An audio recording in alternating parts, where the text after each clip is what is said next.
கடவுள் வழிபாடு என்பது மூடநம்பிக்கையா?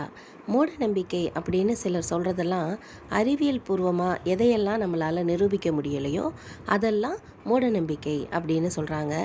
மூடநம்பிக்கை அப்படின்னு பார்த்தா நம்பிக்கை நம்ம எதை சொல்ல முடியும்?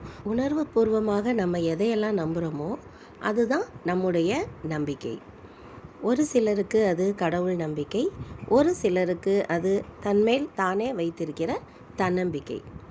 ரெண்டில் எது சரி அப்படின்னு பார்த்தா அது அவரவர்கள் பார்க்கும் கோணத்தை பொறுத்தது தான். ஒரு 40 வருஷத்துக்கு முன்னாடி பார்த்தா இறை வழிபாடு அப்படிங்கிறதெல்லாம் ரொம்ப எளிமையாக இருந்தது. எல்லார் வீட்லேயுமே காலையிலையும் மாலையிலையும் விளக்கேற்றுவாங்க. வெள்ளி செவ்வாய்னா ஒரு பூ வாங்கி போடுவாங்க. குறிப்பாக அந்த குடும்ப தலைவிகள் தான் விளக்கு முன்னால் நின்று ஏதாவது தனக்கு தெரிந்த பாடலையோ இதையோ பாடுவாங்க, அவ்வளோதான். இப்போ மாதிரியெல்லாம் இந்த பரிகாரம் அந்த பரிகாரம், இந்த விளக்கு பூஜை அந்த விளக்கு பூஜைன்னெலாம் செஞ்சு நான் பார்த்ததில்லை. அது போலவே மனம் சம்மந்தப்பட்ட சில ப்ரோக்ராம்லாம் இப்போ நம்ம பார்க்குறோம் இல்லையா? மேனிஃபெஸ்டேஷன் பண்ணணும், நீங்கள் இதை விசுவலைஸ் பண்ணுங்கள், இதை அடிக்கடி அஃபர்மேஷனாக சொல்லுங்கள், அப்படியெல்லாம் கூட அப்போ நம்ம கேள்விப்பட்டது இல்லை. அப்போது அந்த மாதிரியான ஒரு அஃபர்மேஷனாக தான் நான் கந்த சஷ்டி கவசத்தை பார்க்குறேன்.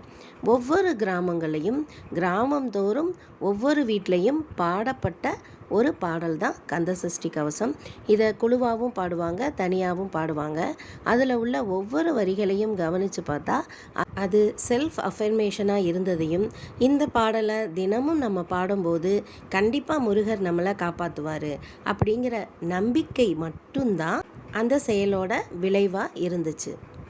இப்போது இத்தனை பூஜை சொல்கிறீங்க, இத்தனை மந்திரம் சொல்கிறீங்க, இதெல்லாம் செஞ்சால் தான் நடக்குமா அப்படின்னு கேட்டால் அது அவரவர் நம்பிக்கையை பொறுத்தது தான்.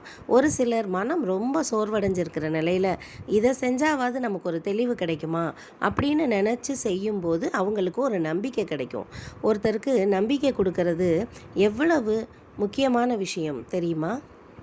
அந்த நம்பிக்கை அவங்களுடைய மனதில் வேரூன்றி நிற்கும்போது அது வெற்றியாக அமையுது. இது நல்ல விஷயந்தானே. அடுத்ததாக பிரம்ம முகூர்த்த பூஜை.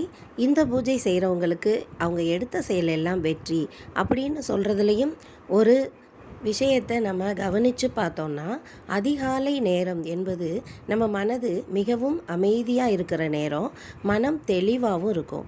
அந்த நேரம் நம்ம செய்ய வேண்டிய ஒரு செயலை பற்றி யோசிக்கும்போது அதற்கான முடிவுகளும் நம்ம மனதில் தானாகவே வரும். அதை ஒரு பூஜையாக பண்ணி நம்பிக்கையோடு செய்யும்போது கண்டிப்பாக அதற்கான ஒரு நல்ல விளைவு நமக்கு கிடைக்கும். அடுத்ததாக கடவுள் நம்பிக்கையில் முக்கியமான விஷயம் சரணாகதி. எதை செஞ்சாலும் எது நடந்தாலும் அது கடவுள் நமக்கு கொடுத்தது அப்படின்னு ஏற்றுக்கிட்டு வாழும்போது அந்த மனிதனுக்கு அதுவே ஒரு பெஸ்ட் கவுன்சிலிங்காக இருக்குது. சில விஷயம் நடக்காத போது கூட கடவுள் எனக்கு இதை கொடுக்கல போல் அப்படின்னு நினச்சி அதை அப்படியே அக்செப்ட் பண்ணிக்கிறது அப்படிங்கிறது ரொம்ப பெரிய விஷயம்.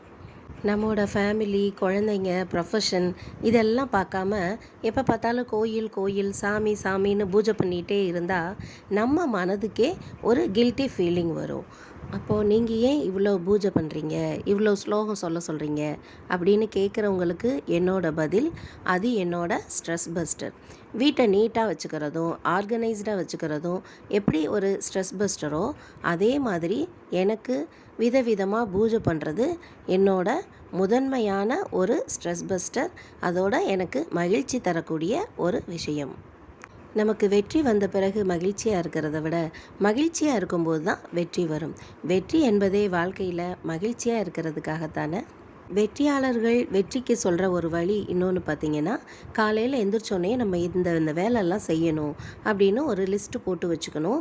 நைட்டு அந்த லிஸ்ட்டை செக் பண்ணும்போது இதெல்லாம் நம்ம செஞ்சு முடிச்சிருந்தோன்னா, முழுமையாக இல்லாட்டா கூட மேக்ஸிமம் நம்ம செஞ்சுருந்தோன்னா நம்ம வெற்றிக்கு அருகில் நெருங்கிட்டோன்னு ஒரு அர்த்தம். அதே மாதிரி தான் நான் பூஜை முறைகளை கூட பார்க்குறேன். 5 விளக்கு பூஜை இல்லைனா பிரம்ம முகூர்த்த பூஜை இதெல்லாம் செய்யணும்னு நான் நினச்சிட்டு செய்யும்போது அதை ஒரு கமிட்மெண்ட்டோட கரெக்டாக என்னால் செய்ய முடிஞ்சால் வெற்றி, அந்த செயல் நமக்கு வெற்றின்னு நான் எடுத்துக்கிறேன். நான் கண்ணால் பார்த்த தெய்வங்களான தாய் தந்தைக்கு பிறகு முழுமையாக நம்புறது என்னோட குருவான ஷீரடி சாய்பாபா தான். அவர் நான் தப்பு செஞ்சாலும் சரி, நல்லது செஞ்சாலும் சரி, அதை எனக்கு கரெக்டாக உணர்த்துவார். என்னோட வாழ்வில் முக்கியமான தருணங்கள் எல்லாம் அவரால் உணர்த்தப்பட்டிருக்கு. இதை வார்த்தையால் புரிய வைக்க முடியாது. உணர்ந்தால் மட்டும்தான் தெரியும். எப்படி உணர்றது அப்படின்னு பார்த்தா, அவரோட நம்ம நெருங்கும்போது தான் அது நமக்கு புரியும். இதுக்காக நம்ம வேறு எந்த கஷ்டமான செயல்களையும் செய்ய வேண்டாம்.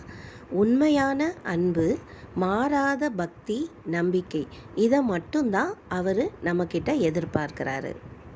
அவருடைய வரலாற்றின் சில பகுதிகளை கூறும் ஸ்ரீ சாயி சச்சரிதத்தின் ஒவ்வொரு அத்தியாயத்தையும் நம்ம படிச்சுட்டு அதில் அவர் என்ன அறிவுரை கூறியிருக்கிறாரோ அதுபடி நம்ம வாழ்க்கையில் நடக்க ஆரம்பித்தோன்னா அதைவிட ஒரு சிறப்பான வாழ்க்கை முறை இருக்காது அப்படிங்கிறது என்னுடைய தாழ்மையான ஒரு கருத்து. நாம் எப்படி வாழணும், மற்றவங்க கிட்ட எப்படி நடந்துக்கணும், உண்மையான அன்புனா என்ன, நம்பிக்கைனா என்ன அப்படின்னு எல்லா விஷயத்தையுமே சத்சரிதத்தில் குறிப்பாக அவர் உணர்த்தியிருக்கிறாரு. அதை ஆழ்ந்து படிக்கும்போது தான் அதோடைய ஒவ்வொரு அர்த்தத்தையும் நம்மளால் புரிஞ்சிக்க முடியும். என்னோட 2வது குரு அருள் தந்தை வேதாத்ரி மகரிஷி. அவங்க இப்போ உள்ள நடைமுறை வாழ்க்கைக்கேற்ப நம்ம எப்படி வாழணும் அப்படின்னு நமக்கு சொல்லி கொடுத்துருக்குறாங்க. அதுபடி நம்ம வாழ்ந்தோன்னா கூட அதுவும் பாபா சொன்ன வாழ்க்கைக்கு ஒத்ததாகத்தான் இருக்குது. இது இல்லாமல் நிறைய மெடிடேஷன் கிளாஸ், ஹீலிங் தெரப்பி எல்லாம் போயிருக்கிறேன். ஒவ்வொரு குருவும் சொல்வது என்னென்னா, பிறருக்கு துன்பம் தராதே, துன்பம் தரவங்களுக்கு நம்மளால் முடிஞ்ச உதவியை செய்யணும். இதை பல்வேறு வார்த்தைகளில் சொல்லியிருக்கிறாங்களே தவிர சொன்ன கான்செப்ட் அதுதான். நம்மோட குரு தான் நம்ம தெய்வத்தை எப்படி பார்க்கணும் அப்படின்னு நமக்கு கற்றுக் கொடுக்குறாங்க. அது உணர்வு நிலையில் நடக்கிற ஒரு விஷயம். இந்த உணர்வு நிலைக்கு அப்பாற்பட்டு உலக வாழ்க்கையில் நாம் எப்படி வாழணும் அப்படிங்கிறதையும் நம்ம குரு மூலமாகவே நாம் தெரிஞ்சுக்கலாம். உணவு, உழைப்பு, உறக்கம், இன்ப நுகர்ச்சி, எண்ணங்கள், இது எல்லாமே அளவோடும் முறையோடும் தான் நம்ம எடுத்துக்கணும். இதில் அளவு கூடினாலும் குறைஞ்சாலும் கண்டிப்பாக நமக்கு அது பாதிப்பை ஏற்படுத்தும். இதில் மற்ற விஷயங்களை நம்ம எப்படி கண்ட்ரோல் பண்ணுறோமோ அது மாதிரி நம்முடைய எண்ணங்களை கண்ட்ரோல் பண்ண முடியாது. அதற்கு ஒரு தனியான பயிற்சி தான் தேவை. ஒரு நாளைக்கு நமக்கு 60,000 எண்ணங்கள் வரும். அதை எல்லாத்தையுமே நம்மளால் கண்ட்ரோல் பண்ணிகிட்ருக்க முடியாது.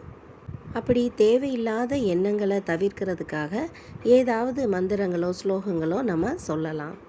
அது மூலமாக நம்முடைய எண்ணங்களை ஒரு வழிக்கு நம்மளால் கொண்டு வர முடியும்.